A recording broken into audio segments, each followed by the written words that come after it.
Hey, what's up, everybody? True Boxing here. Thank you for coming back to get hit with the truth. So today we are continuing the True Boxing annual top 10s, as we are going to look at my we're going to look at the fighters that are on the bubble in the 154-pound super welterweight division. Now, before we get into that, if you could smash the like button, leave a comment, or subscribe to the channel, I really do appreciate any and all support that I can get as I continue to build my channel here. So fighters on the bubble, what does that mean? That is basically all the fighters that didn't make the top 10, but they are have the opportunity to potentially bust into the top 10 in 2025. So we have about 10 fighters we're going to talk about here, and we're going to kick it off with former unified welterweight champion Errol Spence Jr. Errol Spence is the WBC's #1 ranked contender, but he has not fought in a year and a half since he got destroyed against Terrence Crawford for the undisputed welterweight championship. He hasn't officially moved up to 154, but we know he's been linked to a potential showdown with Sebastian Fundora for pretty much all of 2024, but the fight never came to fruition. Part of it was because Fundora is obligated to make a mandatory against Terrence Crawford, but Crawford is waiting around for a Canelo fight. So the fight finally got approved by Crawford's side, and by the world, the championship, the two title belts are okay with it. It would just be for the WBC belt, but nothing has materialized, and we're hearing lately that the fight could not happen at all. But with him being #1 ranked contender right now, he might be able to potentially compete in an eliminator, and maybe that would be better for him. But his #2 contender is Sergey Bohachuk. So that would be extremely tough. There's a lot of good competition at this weight, but knowing the WBC, and with Errol Spence having a big name, also being a champion for a long time, I think they would probably allow him to compete against somebody else to come back and shake off the cobwebs. But we'll see what happens. But I am interested in seeing if what Spence accomplishes this year, and if he gets that crack at Sebastian Fundora. Next, we're going to look at former undisputed champion Jermell Charlo. Charlo also didn't fight in, did not fight in, in 2024.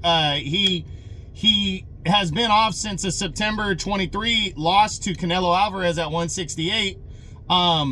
He gave up all his belts as expected instead of making his mandatories, and took the rest of the year off. He did announce during the year that he was returning to 154, but is yet to return. He is the WBA's champion in recess right now, which means he can move ahead of any mandatory and challenge for the title, and the champ is Terrence Crawford. I really wouldn't be surprised if Charlo returned to fight Crawford for the WBA title, especially if Crawford does not land the Canelo fight as he hopes he can. So should be interesting to see what goes down with all that. And with Charlo, but I hope to see him back, because that only gives this division a better shot in the arm. But let's be honest, if he does not fight by May of this year at 154, that'll be 3 years removed since he fought in the weight class. So hopefully he makes his return to this division.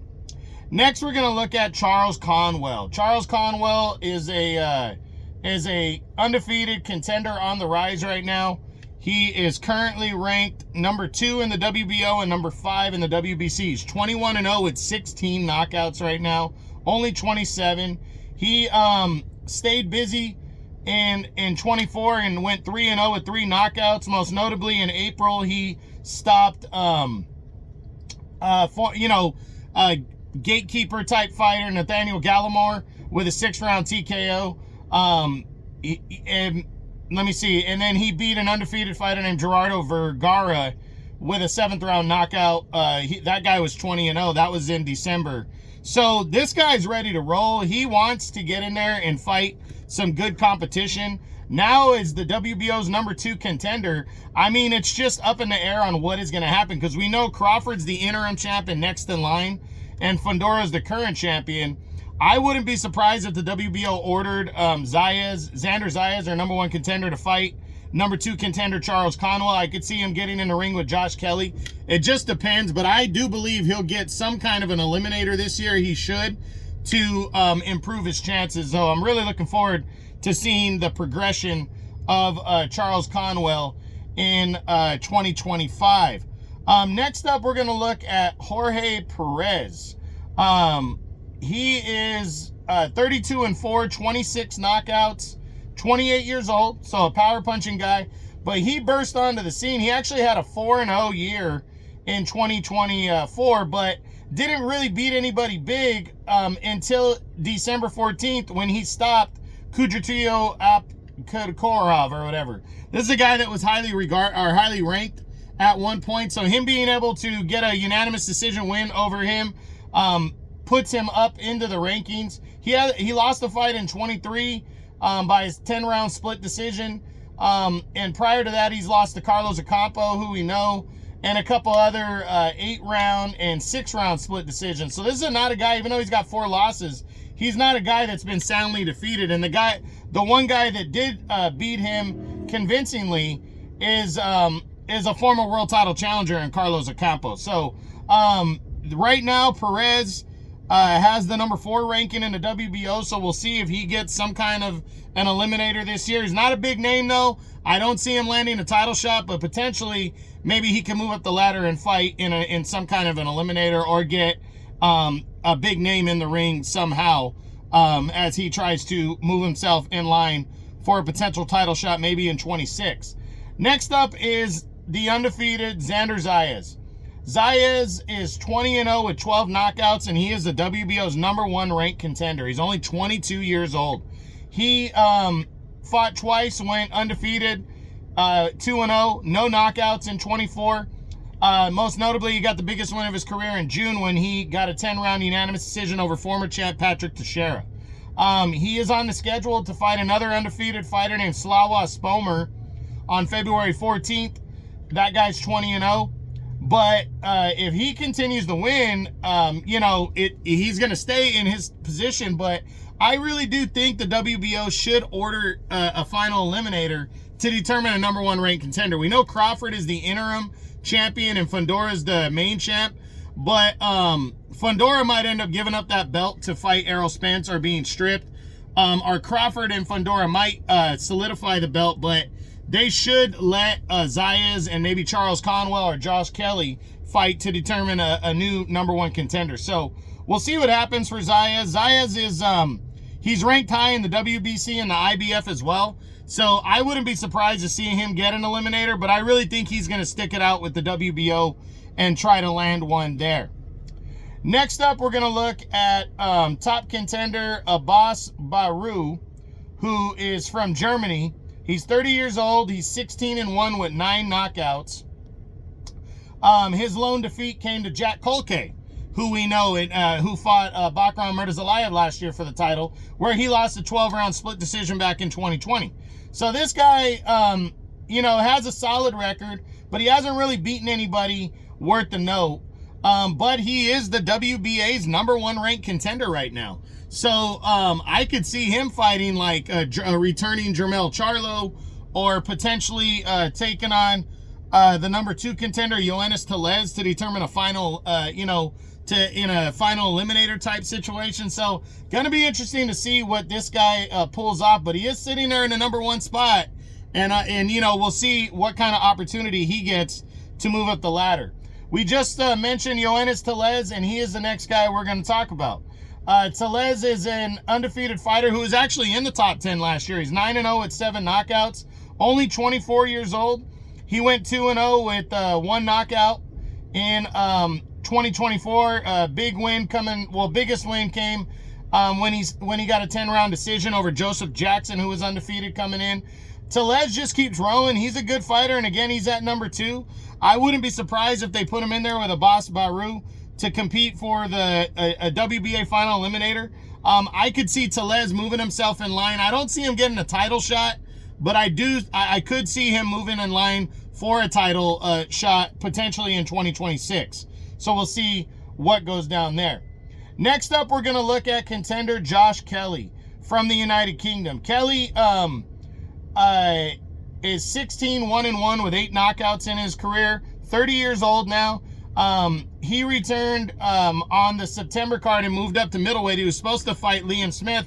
He ended up fighting Ishmael Davis instead, and narrowly got by Davis by a 12-round majority decision. That was on the Riyadh season card. Remember, his lone defeat came to David Avanesian back in 2021. You know, Kelly, we still don't know how good he is and what's going on with him. He dropped to the number 3 ranking in the WBO, but he's also the number 4 in the IBF right now, and the IBF currently does not have a number 1 or number 2 challenger. So I wouldn't be surprised if he got ordered to fight Erickson Lubin to determine a mandatory, or even Xander Zayas to determine a mandatory at for the IBF, and Bakram Murtazalayev. So I could potentially see Kelly, if he can win an eliminator, I could potentially see him challenging for a title this year. And if not, I think he'll at least get the opportunity to be in an eliminator to set himself up for a world title shot maybe in 2026. Next up, we're going to look at contender Vito Mielnicki Jr., who is currently the number 5 contender in the WBA right now. Mielnicki is 20-1 with 12 knockouts, 22 years old, so a young guy. He's got a big fight coming up February 14th when he battles undefeated Connor Coyle. That's a big one right there. The winner is really going to put himself in a good position for something big. But Mielnicki's got the ranking right here. You know, he went 3-0 this past year. No knockouts. He narrowly got by a low-rated guy, though, in his last fight in September. A 10-round majority decision. So he hasn't really been lighting the world on fire, but sitting there as a WBA's number 5 contender, potentially he can move himself in some kind of an eliminator this year. And finally, we're going to look at Cordell Booker, who is the WBO's number 5 contender. Booker is sitting at 23-1 with 11 knockouts. This past year in 24, he went undefeated with 2-0 with 1 knockout. He is actually returning February 15th to battle Patrick Alati, the battle test of Patrick Alati. This guy's 33. Again, he is the WBO's number 5 contender, trying to move himself up. His lone defeat came to Austin Williams back in 2022 when he got knocked out in the first round. So he has moved himself back into a decent position right here, but he's got to strike this year and try to get in position, and a win over Patrick Alati on February 15th will do that. So that is it, guys. That is the 154-pound super welterweight true boxing annual top 10s, the fighters that are on the bubble. I hope you enjoyed the video. If you did, smash the like button, leave a comment, or subscribe to the channel. I appreciate any and all support. This is True Boxing. You've been hit with the truth.